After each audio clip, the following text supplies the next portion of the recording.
আবার একটা সফর, আবার গাড়ি থামিয়ে প্রকৃতির মাঝে খানিক পথ হাঁটা। তবে এবারের সফরের একটা সর্বজনীন শর্ত ছিল, একটা নদী চাই চাই। নদীর পাশে থাকতে হবে অনেক গাছগাছালি, এবং এই সব কিছুর মাঝেই থাকবে আমাদের থাকার জায়গা। অবশেষে খুঁজে পাওয়া গেল এমন একটা বাড়ি। গোপীবল্লভপুরের কুঠিঘাটে সুবর্ণরেখা নদীর একেবারে গা ঘেঁষে তৈরি হয়েছে এমনই এক বেড়ানোর ঠিকানা, যার নামটিও বড় চমৎকার।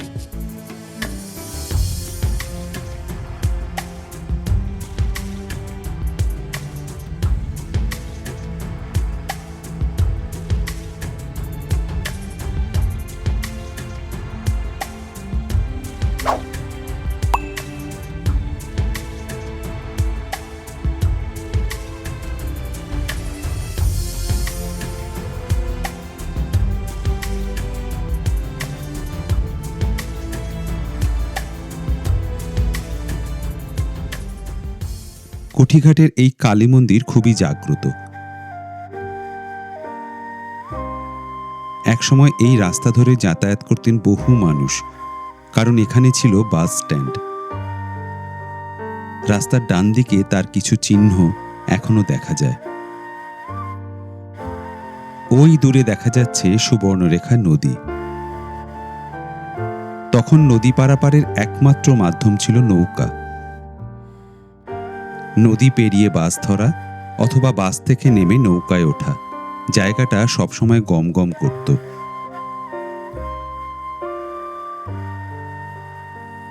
তারপর একদিন নদীর ওপর তৈরি হলো সেতু। পারাপারের মাধ্যম গেল বদলে।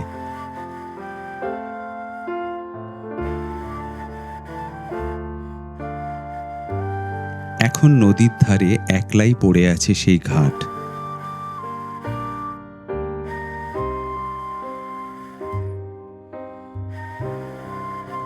আর ঘাটে সিঁড়ি বেয়ে উঠলেই দেখতে পাবেন এই সুদৃশ্য নদীর বাড়ি।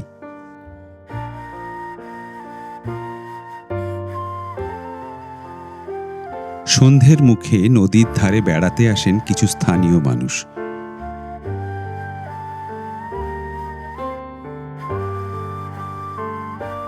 সুবর্ণরেখার বুকে একটু একটু করে জেগে ওঠে ভোরের আলো।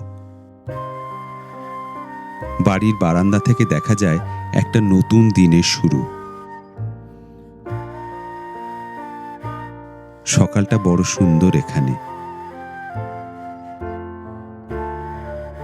আপনি নদীর ধারে হাঁটতে হাঁটতে শুনতে পাবেন নানা পাখির ডাক। একেবারে লাগোয়া দ্রষ্টব্যের মধ্যে আছে এই কালী মন্দির, যার কথা আগেই বলেছি। নদীর বাড়ি থেকে মাত্র 5 মিনিটের হাঁটা পথে আছে কুঠিঘাট বিবেকানন্দ আশ্রম।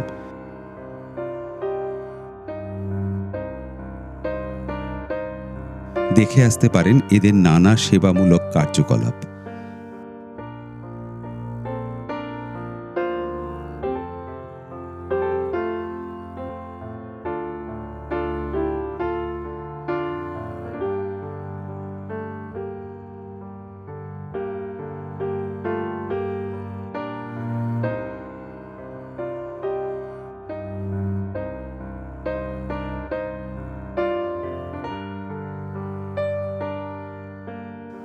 অথবা গ্রামের মধ্যে দিয়ে হাঁটতে হাঁটতে চলে যেতে পারেন এখানকার বিশাল সবজি বাগানে।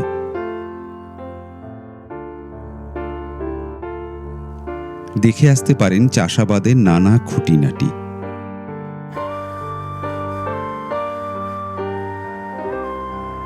ইচ্ছে হলে কিনেও নিতে পারেন মরশুমি টাটকা ফসল।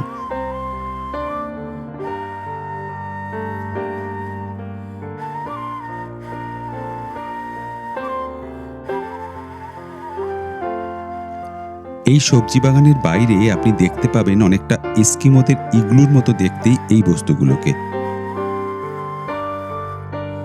এগুলো আসলে কাঠকয়লার ভাটি।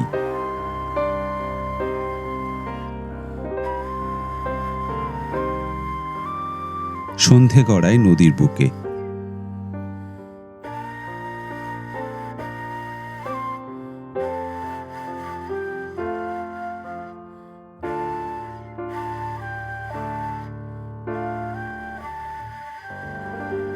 সেতুতে এবং নদীর বাড়িতে জ্বলে ওঠে আলো, আর তখনই কালী মন্দির থেকে ভেসে আসে কীর্তনের সুর।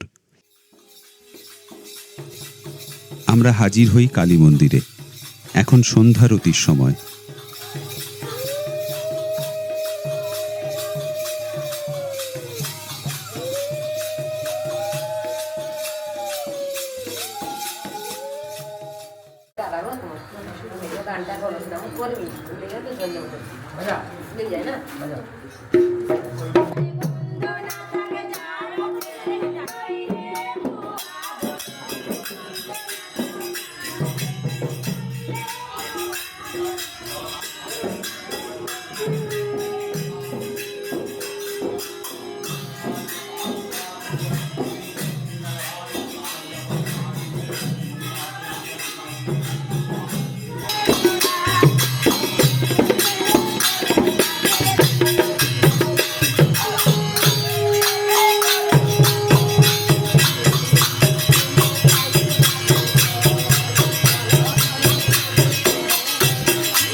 আর একটা সকাল।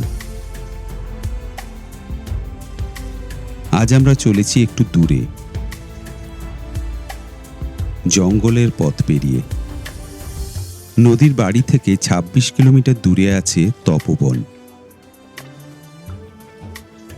এখানে আছে সীতা মায়ের মন্দির।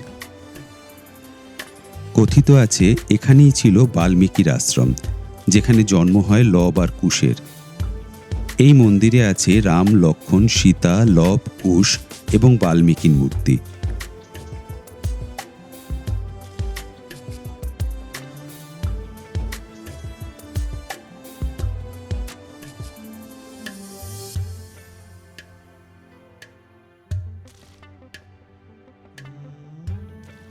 ঘন জঙ্গলের মধ্যে অবস্থিত এই আশ্রমটি বড় আকর্ষণীয়।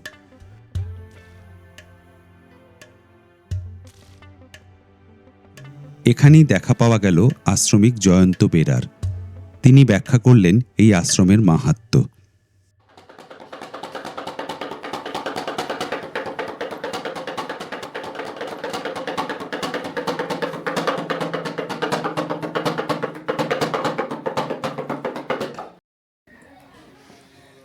জয় শুভ শান্তি। আপনার এই জায়গাটি হচ্ছে তপোবন, বাল্মীকি ঋষির তপোবন। বাল্মীকি ঋষি ছিলেন দস্যু ডাকাত। সেই ডাকাত পাপ ব্যভিচার অনাচার করতে করতে ব্রহ্মার আদেশ অনুসারে মরানাম জপ করতে করতে মহিষী মহাঋষি বাল্মীকি হয়ে এই তপোবনে বসে সপ্তকাণ্ড রামায়ণ রচনা করেছিলেন রাম জন্মের আগে থেকে। সেই যুগে সেই সময় যে রামায়ণ রচনা গ্রন্থ রচনা করলেন, কাগজ কলম কালি কিছু ছিল না। তাল পাতার ছন্দে ছন্দে কাঁটায় রেখা দিয়ে বর্ণনা করলেন পালি ভাষাতে রামায়ণ। সেই পালি ভাষা রামায়ণ আমাদের বাংলা, ভারত, সারা পৃথিবীর ৪০০ কবি বিভিন্ন জাতিগত মত ভাষা নিয়ে প্রকাশ করলো। তারপরে রামচন্দ্র জন্মগ্রহণ করে অযোধ্যায় বড় হয়ে ১৪ বছর প্রীতিসত্য পালন করতে বনবাসে গেলেন। পঞ্চবটি বনে পর্ণপাতার কুটির দিয়ে বসবাস করলেন। সেই কুটির থেকে লঙ্কা রাবণ সেই মাতা সীতাকে অপহরণ করে নিয়ে গেল। প্রভু রামচন্দ্র বানর সেনাদের নিয়ে সাগর বেঁধে লঙ্কা কাণ্ড ঘটিয়ে রাবণকে বিনাশ করে মাকে শ্রীলঙ্কায় অগ্নি পরীক্ষা করে অযোধ্যা নগরী ফিরে রামচন্দ্র রাজা হলেন। যখন রাজা হলেন, রাম রাজ্যের প্রজাগণ সকলেই মাতা সীতাকে অপবাদ দিতে শুরু করলো। কি অপবাদ? না, প্রচণ্ডাল রাবণ মাতাকে অপহরণ করেছিল, সেই জন্য মাতাকে অপবাদ দিল। সেই অপবাদে মা তখন বললেন, ওই প্রজাদের চোখ মুখের সামনে না থেকে যদি আমি বনে থাকি তাহলে এই কুবৃত্তিক কথা শ্রবণ করিতে হতো না। তখন রামচন্দ্র সান্ত্বনা দিলেন মাতা সীতাকে, তথাপিও প্রজাগণ মানল না। তখন প্রজাদি সুখ শান্তি আনন্দের জন্য তার সীমিত স্বার্থ সীতাকে ত্যাগ করলেন। প্রাণের ভাই লক্ষণকে বললেন, লক্ষণ আমার রাজ্যের সীমানার বাইরে মুনি তপোবনে ছেড়ে দিয়েছ। লক্ষণ নিয়ে এসে মাকে এই ঋষি তপোবনে ছেড়ে দিয়ে গেলেন। মায়ের 5 মাস গর্ভবাস ছিল, 10ম মাসে লবকুশের জন্ম। এটা তার আতুর ঘর। মা দেবী আগুন জ্বালিয়ে বাচ্চাদের গায়ে তাপ দিতেন। এইখানে 12 বছর ছিল লবকুশ। বেদ বিদ্যা অস্ত্রবিদ্যা পঠন পাঠন করেছিল। রামচন্দ্রের ঘোড়া নিয়ে পিতা পুত্রের যুদ্ধ হয়েছিল। যুদ্ধ করে অচেতন করেছিলেন। অচেতনের চেতনার চৈতন্য জাগিয়েছিলেন কুমণ্ডল জল সিঞ্চন করে। তারপর সবার সঙ্গে শুভ মিলন ঘটিয়ে মাকে রামচন্দ্র অযোধ্যায় নিয়ে গেলেন। যাওয়ার সময় সামনে সুবর্ণরেখা নদী। সেই নদী তীরে প্রভু রামচন্দ্রের ধনুকের যে তীরস্বর মাটিতে পড়ে গেল। প্রভু রামচন্দ্র রথ থামিয়ে মায়ের ইচ্ছা জাগলো শিব পূজা করতে। সুবর্ণরেখা নদীর বালি দিয়ে শিবলিঙ্গ স্থাপন করে নিজ হাতে প্রতিষ্ঠা করে নাম দিলেন রামেশ্বর। আর একটা রামেশ্বরম আছে তামিলনাড়ুতে, সেখানে রামচন্দ্র করেছিলেন সাগরে সেতু বাঁধার আগে। সেখানে দেবাদিদেব মহাদেবের পুজো করেছিলেন। সেতু বন্ধন রামেশ্বরম, রামচন্দ্রের নির্মাণ। এটা রামের ধনুকের তীরস্বর পড়েছিল। মাতা সীতা দেবীর নির্মাণ রামেশ্বর। এই বাল্মীকি তপোবন, এইভাবে তপোবন ভারতবর্ষে 8, 10, 12টা আছে। অহল্যা তপোবন, বিশ্বামিত্র তপোবন, বশিষ্ঠ তপোবন, নৈমিষ্য তপোবন, সিদ্ধেশ্বরী তপোবন, পঞ্চবটী তপোবন, মাতঙ্গিনী তপোবন, নর্মদা তপোবন, দণ্ডকারণ তপোবন, চিত্রকূট তপোবন, কৈলাসে পার্বতী মায়ের তপোবন। আরও তপোবন আছে তপ জপ নিয়ে, যেখানে ঋষিরা থাকে তপোবন বলা হয়। এই তপোবনের কথা আমার মুখের কথা নয়, পুরাণ ইতিহাসের কথা। সত্য বিশ্বাস নিজের মনের উপরেই নির্ভর। অতীতের কথা, অতীতের ইতিহাস যদি পুরনো হয়ে যায়, প্রজন্ম ভাবে গল্প। এবারে বিশ্বাস নিজের মনের উপরে। এই হলো তপোবনের ব্যাপার বাবা।